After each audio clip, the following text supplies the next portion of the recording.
Okay, Dominic, our first man on the street Yep.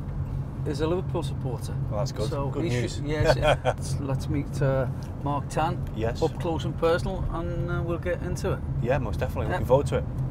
Hey Astro, I heard Dominic Matteo's in town. It'd be a really great idea if Dominic Matteo and Stephen McMahon could come over and the three of us could have considered debate about the merits and demerits of Klopp's Liverpool. Now both of them would have played professionally and they would have very strong views about how the English game ought to be played. But the game has much evolved. So, Dominic Matteo, Steve McMahon, and me, a man on the street, going toe-to-toe with each other, it'll be fantastic. It'll be Klopp-tastic, for sure. Hello, how are you? You okay? Hi Dominic. Nice to meet you. Okay, very well. Yourself? And you? Okay? I'm All good, right? I'm good. Yeah, okay. Hi Steve. Mark, how are you? Good to meet you. First few days during the game over the weekend. Yes. Are Liverpool are second best? Or you could answer they could be the first best, I don't know. in the Premier League, attacking wise. In the Premier League. Going forward. Well, I think you can really put up an argument that they're the best counter-attacking side in the Premier League.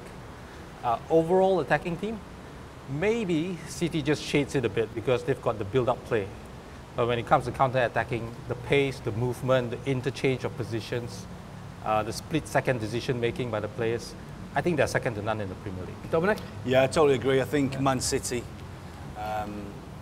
probably better, passing, more astute, clever, with the De Bruyne and the Silvers. But I think Liverpool, for me, counter-attacking, are very quick, direct, and the addition of Salah this year has been Good top point. draw. We got asked this question for the Premier League show, and I think the front three or four, the Fab Four for Liverpool, are sensational.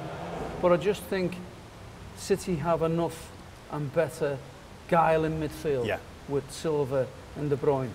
Liverpool's midfield are not as classy. I see it possibly maybe a better football brains, more intelligent at time, make the right choices better than what we do. So City have maybe 5 top quality players offensively, including Silva, De Bruyne, Sane, maybe. You've got Aguero. Sterling is on form. So there's 5 top players. If Liverpool's top 4 don't perform, I find it difficult to see where Liverpool are going to score goals. But with City, they're coming from everywhere. Well, I think with the system that Klopp has set up, you have the front three. And these days, I think he's trying to play Coutinho more as a creator, a playmaker. And with Firmino playing that centre-forward position, and I think he's more of a false 9. Yeah. The way he vacates that space, the way he links up the play, and you have 2 speedy, extremely fast wingers who are more than just wingers. Yes. Right? Yeah. That's very hard to defend. And teams just don't know how to deal with it. Yeah, because they're not rigid. Yes. They don't stay in the shape, they move along the line. The fluidity is amazing, the way that they move around, and you never know who might pop up where. Well, I think that's interesting because that goes into our next question. Yeah. With the rotation, on average, 3 players, and Klopp is changing 3 players on average per game. Yeah. Which is very unusual. I mean, you're the fan. I mean, I speak to a lot of Liverpool fans back home. They say to me they don't like, especially changing the defence too much. The goalkeeper, he makes a lot of changes in midfield, even in attack. In the big games, in the Everton games, Klopp maybe should have played certain players. He didn't. The fans frustrated. Would you be one of them fans? The Everton game especially. I'm with you, Dominic. The Everton game, I think he should have played his top team against Everton. Well, I don't quite agree with that because I think he played a team that was good enough to beat Everton. Well, it wasn't. Because he didn't. You can only judge how a team performs, right? Based on performance, they were good enough, more than good enough. But there is always that randomness of finishing, right? I think it's hypothetical. Yeah, of course it's hypothetical. Yeah, right? Because it's hypothetical to say if they'd have played his top teams and Mane's and Firmino's from the start. And that was a very soft non-penalty by my book. It was a penalty. Yeah, it was. It was a penalty, and I mean, I don't want to be biased at all because I'm not, but I thought it was a penalty. Anyway, I think Liverpool should have gone strong. Yep. That's my opinion, and I think they should, and they failed to see Everton. Steve, even at 1-0, the game management wasn't correct. The substitutions he made, see the game out, get the victory. It's Liverpool-Everton. It means a lot to the fans. Get the result over the line. Doesn't matter how you win a derby to me, just win it.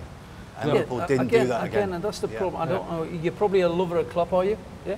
Yeah. Yeah, I think he's a good fit for the club. Yeah. He's a good fit, but I think his game management leaves a lot to be desired at times. Like Everton, Liverpool are winning 1-0. He brings Salah off, the best player, arguably, and puts Firmino on. Yeah. Now, Liverpool are winning 1-0. They don't need to go and chase it for a goal. So why don't you put an extra defender on? Well, I can say that I may not have as much information as I have what Klopp may have. So I can't really understand fully all the decisions he makes. But he's got a certain philosophy of the way he wants to play. And back to the rotation issue, I think he's learned his lesson from last winter. How? Last winter he was playing his first 11 in most games, November, December, and in January they were just flat. Okay, can I put this to you? Before the game yesterday, Liverpool was 6 points worse off and 7 goals worse off than they were at the same stage last season. So how has it worked? Well, I think there's a certain randomness in how all these games, it also depends, are you playing home and away against the top teams in the first half of the season versus the second half of the season. So that affects your results. So to judge Klopp now, midway through the season, I think that's a bit too, well, it's a good, nice academic discussion, but I don't think it really proves anything. You know, with the rotation, if you look at the teams who've won the Premier League over the last 4 or 5 years, they haven't rotated that much. I think Ferguson rotated quite a bit. Well, we're going back a bit further. Well, maybe Alex at times. But if you look at the recent winners, Leicester, Chelsea, Man City, you know, they played teams. But the point is, week in, week out. Klopp has brought in players of almost as good quality as his first 11, right? I think Chamberlain did a very good job last night, right? That's last night. Yeah. Is he going to get a regular spot in the team? Yeah, but if you don't rotate, what does that message send out to who you want to recruit? Right? That I have a first 11. Yeah. You're never ever gonna get a chance. You're just gonna be on the bench wait till someone gets injured. Now that's not Klopp. That's the way it is. That's the way it is. You have to build a squad that's able to step in the minute your first 11 gets injured, and you can only do that by giving them some game time. All right? Okay. When it comes to the crunch game, if your backup squad is not ready, that's when you really pay for it. Sure, he might have miscalculated on Everton, right? In the end, it was not enough to get over the line, right? But then again, some of the finishing let us down. Right, I agree, but I think you can rotate the forward players a lot more than what you can rotate the goalkeeper and the back four. For me, and the central midfield player, the holding midfielder, whether it's Henderson, Chan, the spine of that team there for me has not quite been there, because we've chopped and changed too many times. If I'm playing centre half, I want to know that I'm playing, say with Steve, week in, week out. I want to know his game. I want to know what he does, what his strengths are, what his weaknesses are. Yeah. You know, at the moment, Klavan and Loveland have looked pretty solid in the last few weeks, playing together. But they've had Chan in front of them, they've had Henderson, it's been down to injuries and suspensions, etc. Yeah. But for me, I'd like to see him pick the same back four for a period of time and the same goalkeeper. And I think Liverpool will reap benefits of that. And it's one thing he's not done. And I'm surprised at that, because he was a defender himself. I think for fans, you know, Robertson has not had a run of games at left back. Played again last night, done very well. Yeah. That's frustrating me, because Moreno's had a bad time. I know he's been better this year. Milner's had to play there. You know, we've got Robertson, we bought him. Why is he not playing him? No, I suspect he would stick to a back four if he had a choice. But does he know his best, back four? Right now, I think he does. You think? What is it? I think it's Matip, Lovren, Moreno, and... Really? Moreno. Really? Moreno, yes. Okay. He's a much improved player. In what way? Well, I think he doesn't make defensive errors as much. Every time I've seen Liverpool this year and mistakes that have been made, it's Moreno who's been involved in the mistakes. No. I think maybe against Sevilla. He had a very poor game against Sevilla. Yes. Right? Maybe 2 of those goals were down to him. But he's much improved. And a lot of the system is you have the fullbacks are bombing forward. They leave a big gap there. Well, they should bomb forward then. Yeah. But how do you become the second best attacking team or the best counter-attacking team in the Premier League if your backs don't bomb forward? You need to overload those positions. Yeah, but you have to be clever. You have to know when to go. Yeah, and I think his decision making has improved. His decision making has improved. Well, you've got 4 of the best. We've spoken at the top of the show there about 4 of the best offensive players in probably world football, especially European football. So why do you need your fullbacks to join in? The defenders. Yeah. So you need them to back your play up. You don't especially need away from home. Especially No, away. but we were just talking about fluidity, interchange of positions, and I think the fullbacks, when they go forward and they bomb those positions, those channels, overload those channels, and your wingers, they basically cut in. They're inverted wingers, basically. So you leave a lot of space there for the fullbacks. But you know what Liverpool don't do? Like, say Lovren's playing left side centre-back, Moreno bombs on.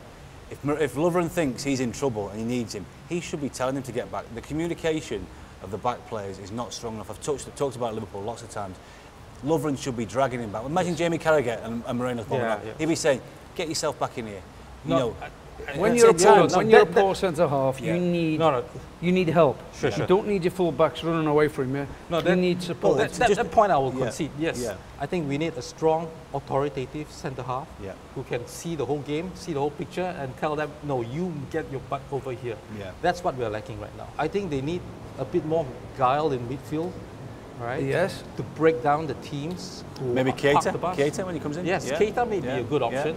If we believe that's nailed on, that'll be happening. That's happening, That'll be happening, so I think with these two, yes. What about your goalkeeper? Well, if you're telling me you're happy with Liverpool's goalkeeping situation, then I'm wrong. No, I think among the top 6, Liverpool probably have the weakest goalkeeper. Among the top 6, but not necessarily a bad keeper for the Premier League. If it's not top 6, it's not good enough, because you have to have one of the top goalkeepers. Yeah, but which keepers are available? Go and get them. Yeah. Not now, but they were. Klopp's been there almost 3 years. Klopp hasn't won a trophy yet. Okay, Brendan Rodgers got sacked after 3 years for not winning the trophy at Liverpool. It's almost 3 years now where Klopp's been there. Yeah. If he doesn't win a trophy this year, do we say, okay, let's give him another year, let's keep going? I say with Klopp, if I look at his track record, Mainz, Dortmund, it took him 3 years before the squad, the team could play the way he really wanted. I think Dortmund won their first league probably after his 3rd season. And Mainz were promoted after his 3rd season. So 3 seasons for the team to really assimilate his philosophy, to really get up to speed with his coaching, and his requirement for hard running, intelligent running. Okay. Yes, 3 years, I think we will see. Okay, we'll give you that. We'll give you that. So let's give him a bit more time. Yeah. We have to finish on that note, Mark, but fascinating. We could talk a long time because he's very knowledgeable. He knows his stuff. Yeah, you know his stuff, which is great. And it's a good conversation. But not as much as Klopp, so I can't take his job, right? Well, no, but you still know your stuff. And good conversation, but we have to finish that because we're running out of time. But fantastic, Mark. Very good, and thanks, Dominic. Pleasure, great to be here. Nice to meet you. Yes, pleasure, Dominic. Great to have you here. Thanks, Mark. Thank you very much. Thanks. Thanks, guys. Thank you. It was great having Steve and Dominic over. Wonderful experience shooting the breeze with them. I mean, we local fans, we debate amongst ourselves all the time, but the opportunity to have that session with Dominic and Steve just opens up insights that only people who've worked professionally in the game can provide. Great to meet you. Thank you for getting us here. Thank you. Top man. Thank you. Take care. Bye-bye. Thank you.